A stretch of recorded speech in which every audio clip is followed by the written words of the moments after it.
I was a massive Margaret Atwood fan growing up. When I met that lady, I hyperventilated in her face to the point I was probably nearly removed.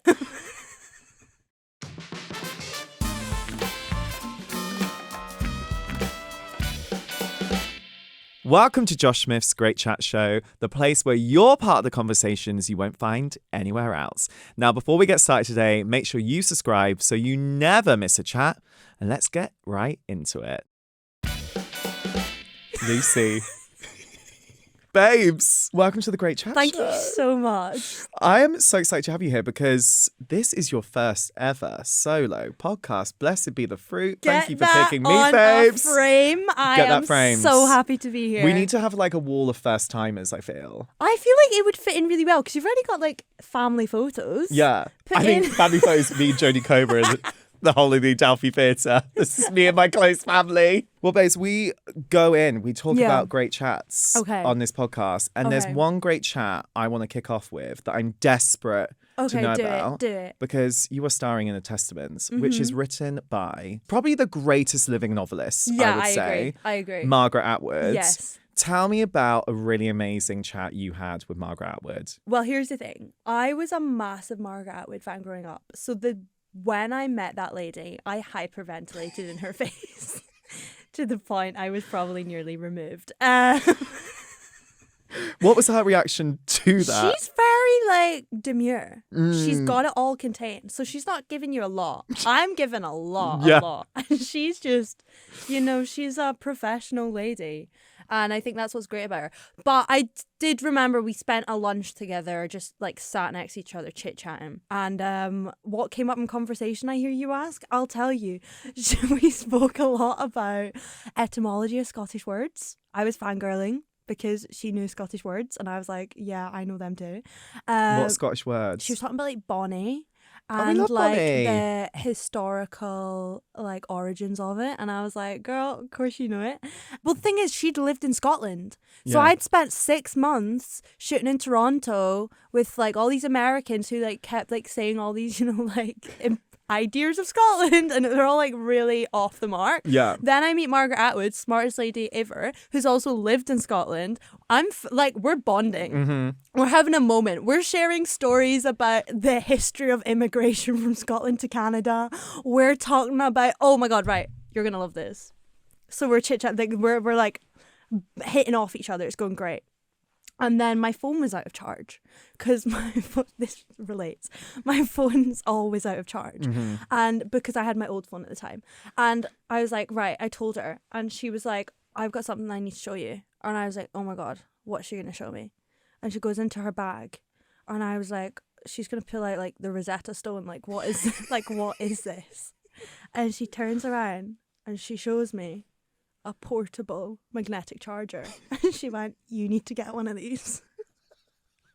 And so she took my phone, and it was my old phone at the time. She took it and she went, I'll show you how it works. And it didn't work because they weren't compatible. And I went, don't worry, Margaret, I'm gonna buy a new phone. And so that was my lunch with Margaret Atwood. But also the first time I watched the first 3 episodes was elbow to elbow with Margaret. Because I couldn't go, I was filming, so I couldn't go to the screening that they'd arranged for the cast. So I got sent to the one with the execs and Margaret. And so I watched it for the first time with her. What did she say after she first saw it? Here's the thing, she doesn't say a lot. And so you're literally like, oh. Please tell me you love my performance. Yes, like, please. Tell me I'm talented, for the love of God. That's what you envisioned, right? Yeah. When you wrote it.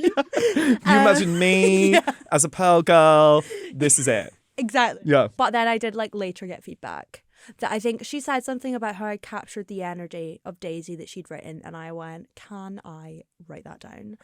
Put that at the top of my CV and send that to every single casting director on the planet. Damn right. So it was a lovely experience. I'm still a huge fan of hers. I'm like constantly trying to run into her. But we're now kept at a safe distance. Just in case you hyperventilate Just in case again. I freak out in her face. They're like, I actually have keep a the fangirl away from I me. have a video, and once all the episodes have aired, I will release it because we're like on a location in certain costumes and whatnot, so I can't show it yet. But I have a video of me after, like immediately after that meeting, and I am like literally gasping for air. Oh my God, But please show me after. I'll release it once all the episodes air. Oh my God, can't wait. Yeah. Little exclusive bit of content, babe, for me.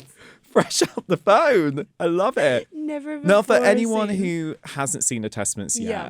key details. It's a sequel to The Handmaid's It Tale, is. but it's got a very different tone to it, doesn't it? Yeah. And you play a Pearl girl. I do. Who comes over from Toronto, Mm-hmm. and she's meant to be coming here to find a religious way of life in Oh, I Gilead. love that.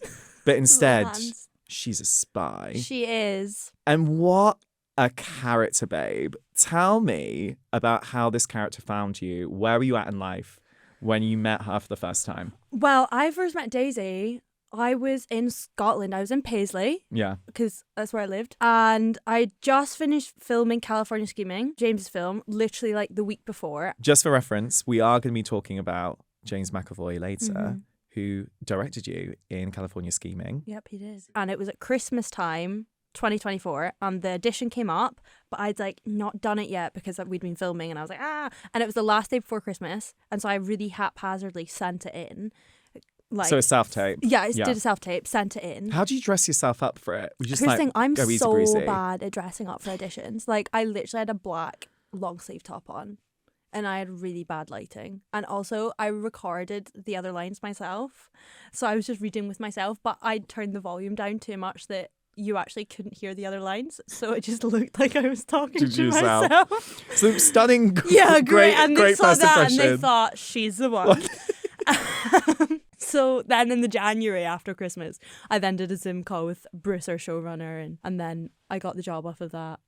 But That it is was an it amazing was, quick journey. They didn't have a lot to go on, but clearly loved what they saw. And for anyone who has just watched you on The Yeah. Testaments and is now listening for the first time, Yeah. they might be shocked to know, babe. I'm a liar. I'm Scottish. You're so Scottish. I am. I'm like real from Scotland. How tricky was it to get yourself around that accent? Well, here's the thing. I grew up doing accents around the house with my brother, like mainly to annoy my mum. But You're a I born love performer. I came out the womb Doing accents. So I've always loved doing them, and so actually doing the accent I didn't find too tricky. But also we were in an environment where everyone who was around me was speaking in the accent. I was living there for 6 months, and so that all helped. But what I did find tricky wasn't doing the accent, but it was keeping the accent, because they wanted me to keep the accent 24/7 for the first couple of months. Whoa. So you're like calling your mum Yeah, or literally. your I was like, parents being "Hey, like, Mom." hey, Mom. And she's like, who the fuck is That this? literally, get a hold of yourself. Yeah, get a hold of yourself. You're taking this acting thing really seriously. Have you become Daniel Day-Lewis? This was my method attempt. I really hope the Oscars come calling.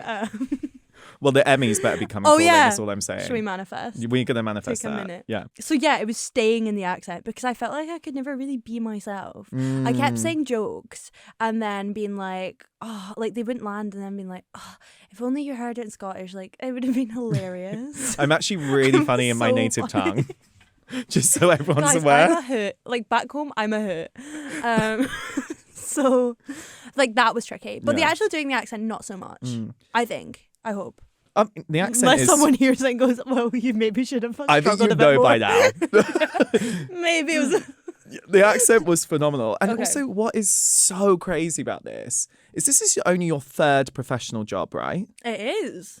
And it's one of the biggest jobs you could possibly wish to get. Yeah. It's like a gift. It is. It's It a really, true really gift. is. So how did you nurture your confidence to be able to turn up and to embody such a big character as well with such heavy storylines? I feel like it's been incremental over the prior two jobs that I'd done. And I do think quite a lot of it came from my second job with James. Yeah. Because I think I found that experience very influential in who I was by the time I turned up on The Testaments, in terms of how I feel on a set, or the belief in myself as an actor came from working with him. Before I worked with him, I would never even call myself an actor. Really? I'd already done a film, and the film had done quite well. And I still would be like, I've never once called myself an actor. So just to remind you, your first film was Blue Jean. Yep, it was. Which we can say you also won a Scottish BAFTA for. So damn straight right. out the blocks. She got off running. She went, no time to turn around. No They're time going to to catch turn me. around. I think it's something about I never quite thought I was an actor. I had this image of like what it was to be an actor, and I was like, well, that's not me. Or because, especially at the start, I felt a lot of, because I'd never gone to drama school and I'd never trained. And I was like, well, I'm not a professional actor in that sense. And I had quite a lot of people tell me like that's how people become actors. They go to drama school. And I was like, well, I didn't do that, so I'm clearly not one. And so I didn't call myself one until I worked with James. And then it wasn't really until I was actually on the set of TheTestaments that I realised, oh, I'm actually referring to myself as an actor. Or if someone says, like, comes into a room and is like, can we have the actors, please? I actually now follow them. Like, I'm like, just a competition winner at the background. Someone should tell the actors to go. I'm like, oh, wait, they mean me. I am actor. But that definitely came from working with him. And just also, like, he gave me a really solid bit of advice. One time, I think we had to dance or something, and I felt really awkward, or suddenly I was like, oh my god, people can see me, as if like people have not been able to see me the whole time. But I felt so uncomfortable doing it, and I remember him saying to me, it's only embarrassing if you don't give it 100%. I mean, he actually said a few more words than that, like there was a few extra bleeps in there, but because it's James. But for the family friendly version was, it's only embarrassing if you don't give it 100%. And then that became my mantra all through the Testaments, because there's a lot of scenes in there that you feel are quite exposing or vulnerable, or you just feel like you're on a set and there's hundreds of people standing watching you, and you're just like, you have that moment and you're like, ah.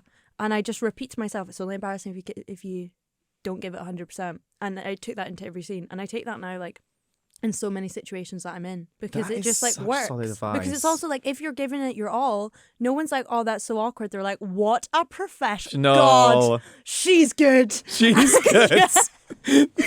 And so it like the whole works. of Gilead's going, she's good. Exactly. Yeah. And so yeah, like that definitely is something that stuck with me. What scene did you find the hardest to do then? What's the hardest one you had to film where you like really had to dig deep to find that confidence? I feel like the scene I did on my first proper day was quite tough. So my first whole week was, you've seen the show, right? Yeah. So you know I filmed with Elizabeth Moss. Mm-hmm. My first whole week was just me and Elizabeth Moss. What? Which is like... They're like, their professional job, let's put her with Elizabeth Moss. Literally.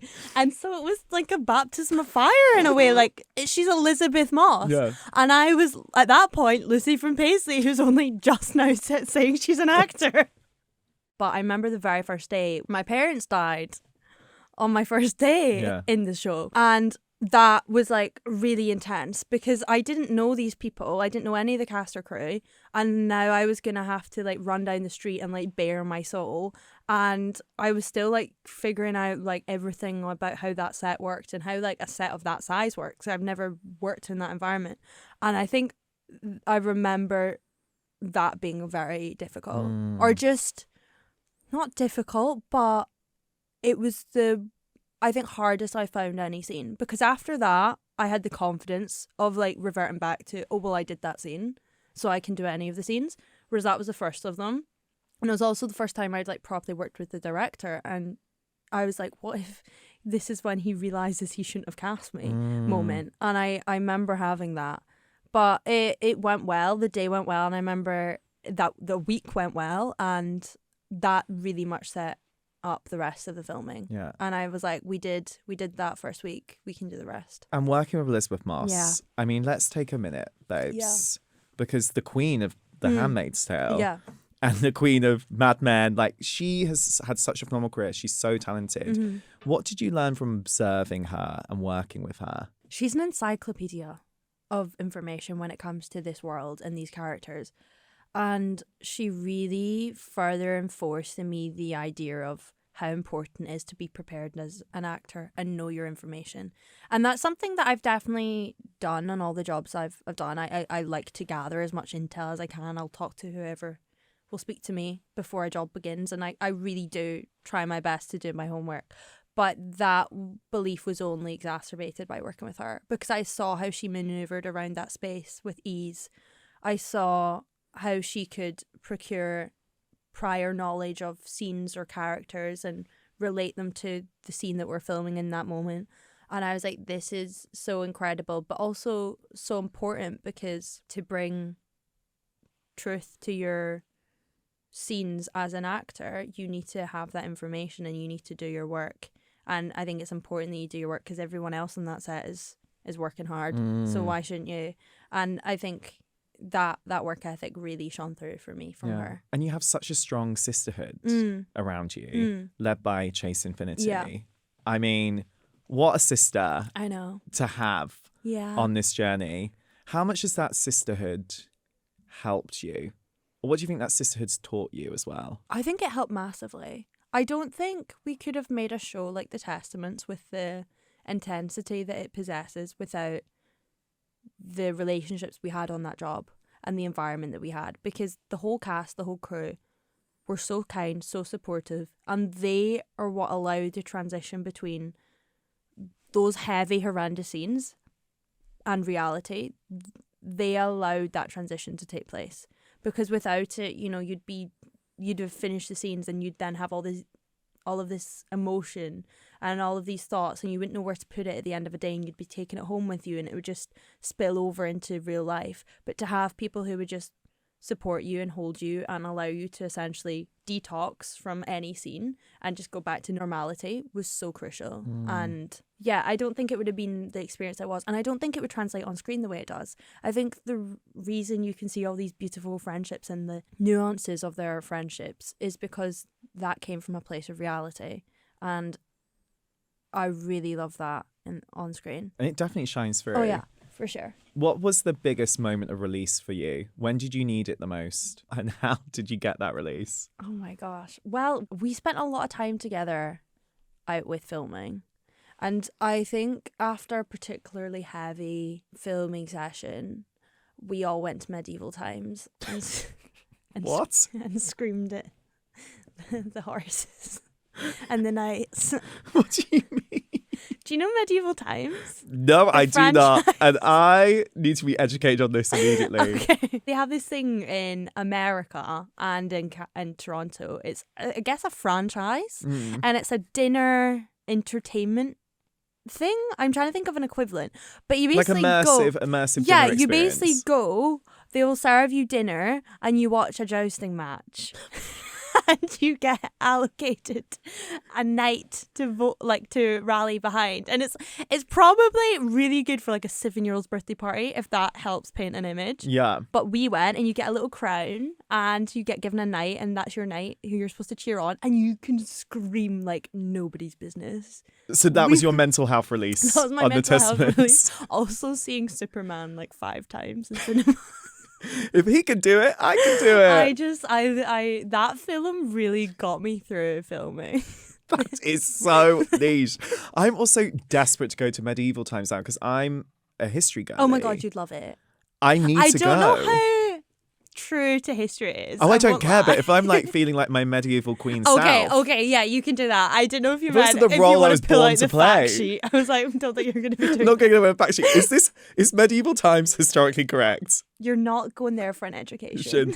We're going there to scream for our knights. And get Are the knights turkey. fit? Some of them were. Yeah. Erwan, not so much. Erwan also fell off his horse and got medical attention, and I feel really bad for laughing, but it felt like, of course this happens to us.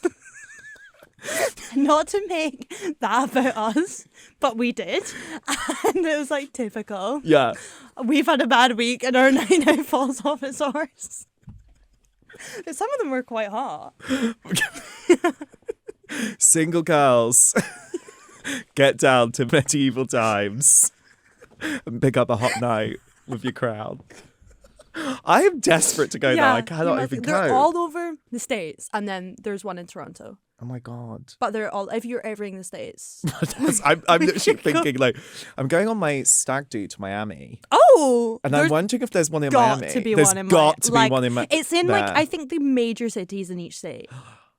Should we? This is like my should dream. We find out? We're gonna have to find out. I hope you have a really nice stag do. Babe, it's popping off. Like so I'm good. doing a rival. So basically, me and my fiance are doing rival stag do's. I'm calling it hen do. Okay. In the same place. So we're doing it in Miami over 4 days. Oh my we're God. separating out a group of friends. And then we're coming together for 2 events. Okay. So now I'm thinking it needs to be medieval times. That would be iconic. That would be iconic. And maybe we can like get one of the nights to be a stripper. You have to pay extra for that. Fuck's sake. But it's going to be major. Yeah, I think you're going to have a really good time. So strap yourself in, babe. Am I coming? Do you want to come? Give me the dates. Give me the dates. Pretty packed schedule. I'll slot you. Bring the Testaments girlies, because I feel like it could be a release at the end of filming one weekend. Okay, let's do that. Yeah, and I'll get Margaret. Yeah, get Margaret Atwood involved. I would love to see Margaret Atwood on my stag do. If you can make that happen, babe. Yeah, I've got some strings. You got some strings. I'm not attached to anything. But... And she'll bring the portable chargers for all the girlies. She will. We'll be charged, raring to go. Tech savvy.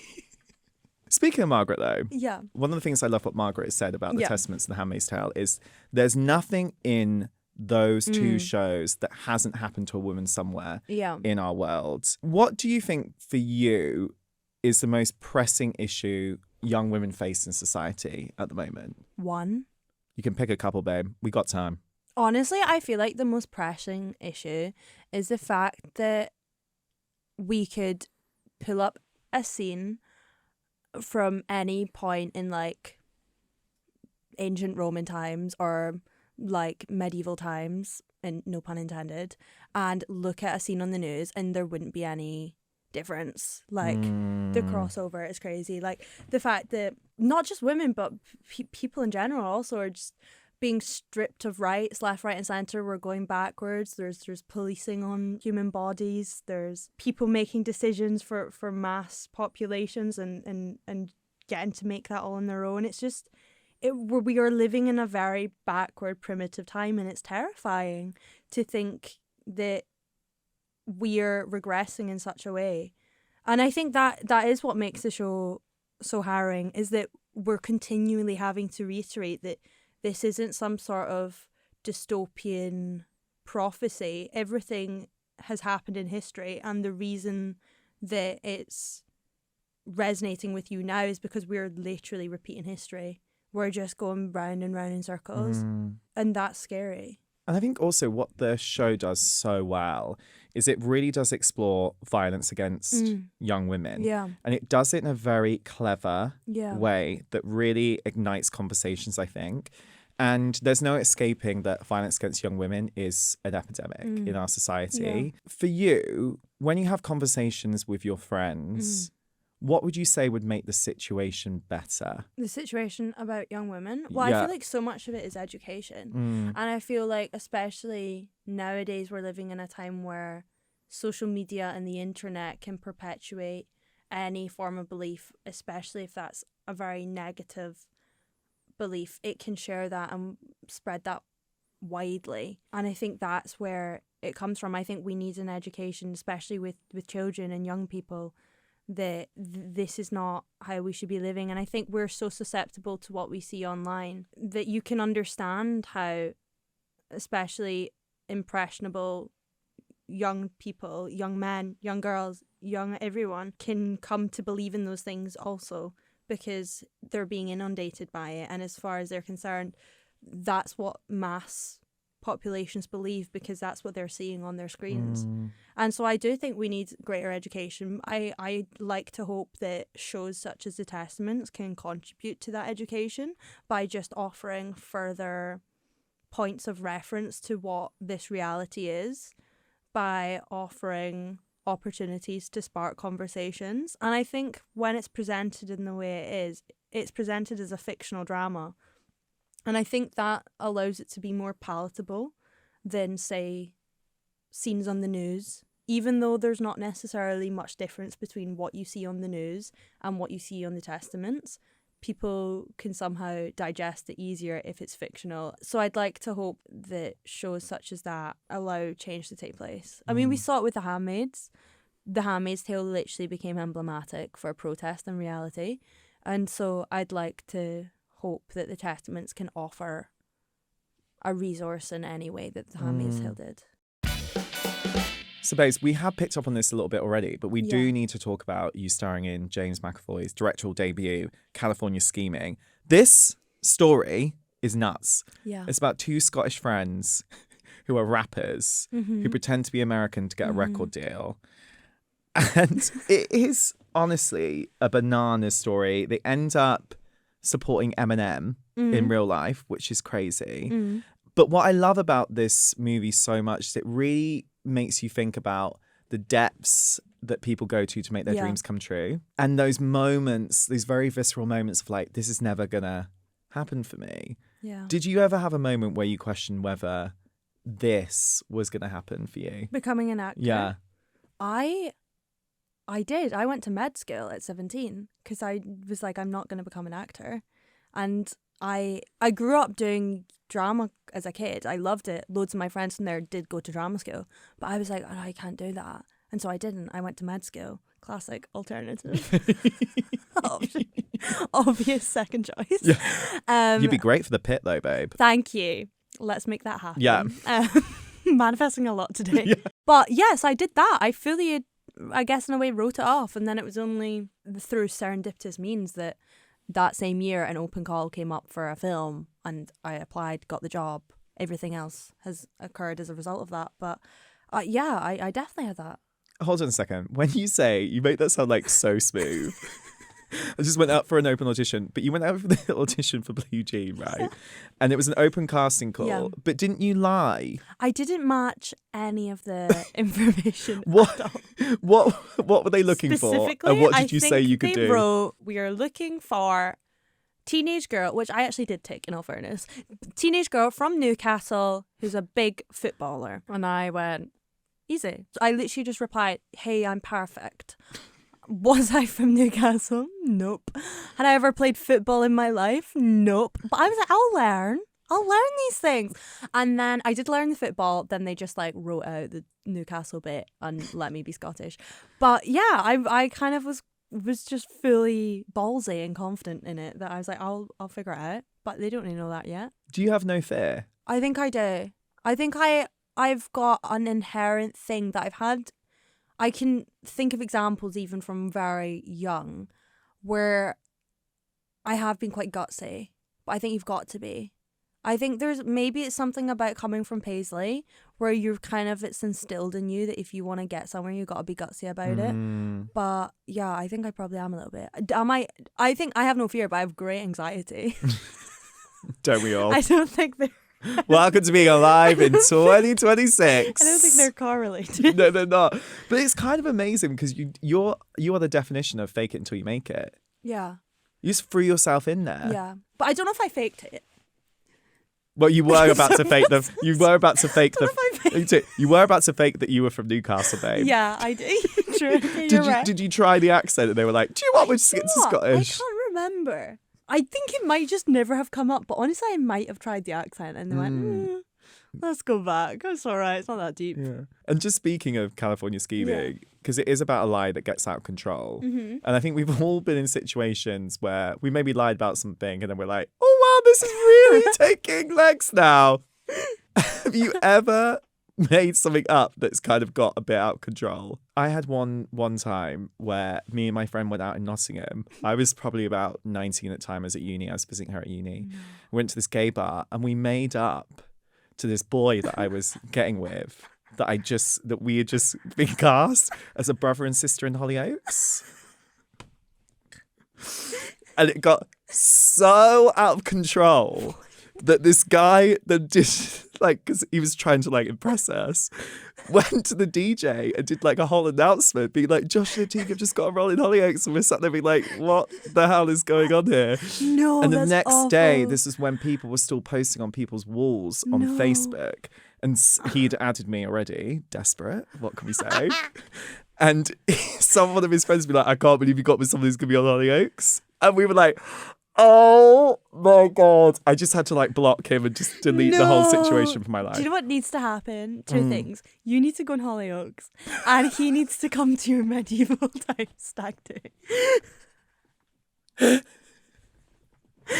Blast from the past. I just need all of this to happen. Very serendipitous. This kind of relates to the accent, but when I was staying in the accent in Toronto, there would be so many people that only ever heard me in that voice that even after several months, when I was like, okay, I'm going to go back to talking Scottish now, if I ran into them in public, I couldn't. I still had to put on the accent because I was like, I can't let them know that I've been lying for like, it just like, I was like, this is going to look worse. And sometimes even now I find myself doing the accent almost by like muscle memory, but then I have to keep going. Like if I've gone to a coffee shop and I've been like, oh my God, hey, can I get a coffee? And then I'm like, oh, why did I just do that? Then I have to keep it going the whole time. So that one's like ruining my life. Because then like, if my mum phones me, I'm like, oh my God, just like panic. Just play along. I'm so like, I don't know what, and it just does. It's like my body now is immediately like droop as soon as it hears it. So have you got friends who only exclusively know the American version of I think friends, no, but well, acquaintances. Yeah, there's probably some people in Toronto or whatnot that will never know that I'm Scottish, but I'm probably never going to see them again. I can't until they see you on this podcast and go like, she's a liar. She's a liar. Even the cast on Crown of the Testaments didn't hear me Scottish for like 3 months. So you were then they were like, at the rap part, you were like, guys, I've got a secret to tell let you. it go a little, or I let it go like into filming. But yeah, even now, like, it's something about as soon as I hear the voice, I'm like straight back there. And it's bad. Love that. Well, babes, it has been the best chatting to you today. I've had a joy. Oh, it's been such a joy. We should do this. We should do this more often. Well, we're going to medieval times. We are. And you're coming on my stag do apparently now. So off we go, babes. I think what's also interesting about California Scheming is it really does reflect on the classism in our society, especially with accents. Yeah. Have you dealt with that? I've experienced not the same level of rejection because of the accent or disbelief in one's ability because of the accent, but I've definitely experienced minute levels of it in terms of I'll be speaking and my accent is humorous to someone, not because of anything I'm saying, just simply because of the sound of my voice. Or I'll be speaking and suddenly someone's having great difficulty understanding me, and it's like I'm not speaking that heavily, or I'm actually speaking quite specifically and deliberately to let you understand me, and it's like, oh, I can't understand anything you're saying. Oh, I can't understand anything. Or I've had where just everything I'm saying needs to be mimicked back to me in my voice. I've definitely experienced that, but I've never experienced the same levels of rejection and presumption made about one's ability as the boys do in the film. It's interesting because I had a conversation with Jodie Comer about this. And because obviously she has a very thick Liverpudlian accent. And she was saying when she first went to auditions, people were like, you can't do RP, which is like the Queen's English. Yeah. You can't do that. Yeah. And she was like, watch me. Yeah. And obviously, one of the greatest actors of her generation. And she just saw their faces just drop. Because it's so interesting how we have such a perception of people based on their accents. Oh, yeah, we do. It needs to be put in that bin. You know, we're in 2026, but we form so many preconceived ideas about individuals based on all these facets of their being that are not related to their ability or what they actually have to offer or their value. But instead, we're still forming opinions based on the sound of someone's voice, the place that they're from, the socioeconomic echelon that they grew up in. And we still do that. And I've not experienced that on the scale that the boys do in the film, but I've definitely had presumptions made about me for being Scottish or like a whole list of things like that I could say that people have said because I'm Scottish and that are completely wrong or incorrect. What would people say to you? I've had ones where people are truly baffled by the concept of Scotland being a modern country. Just like referencing medieval times, I had someone essentially be like, well, that's like Scotland, right? Like, Scotland's medieval. Scotland's medieval.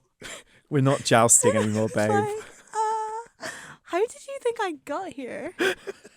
On my horse?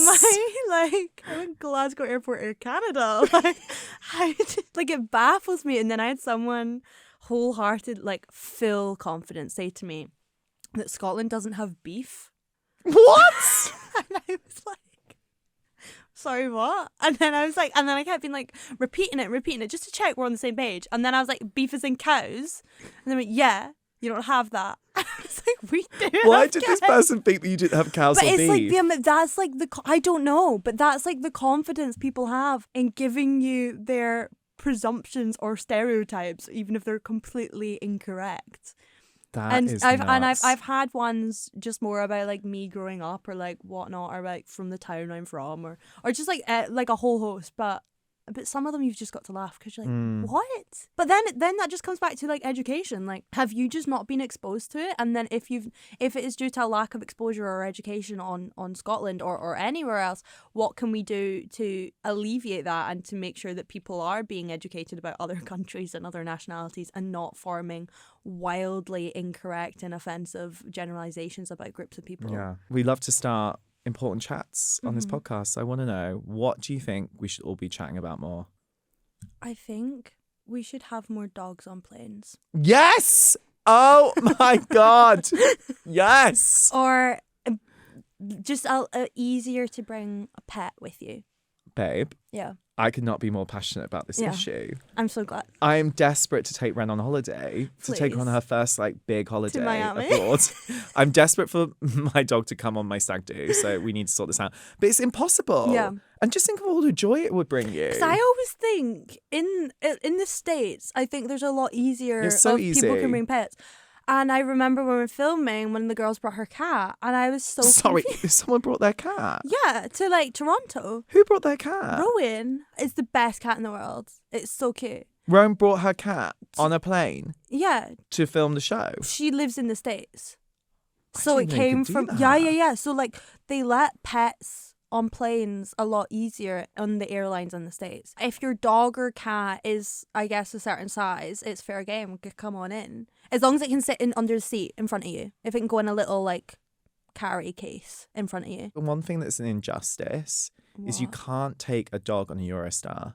What? Which I think is so stupid. Why? Like, my dog would have her best French life. Oh my God, get her to Disneyland. Yes, exactly. Imagine meeting like Mickey and Minnie. Will she definitely be talking about that more? Yeah, we should talk about that more.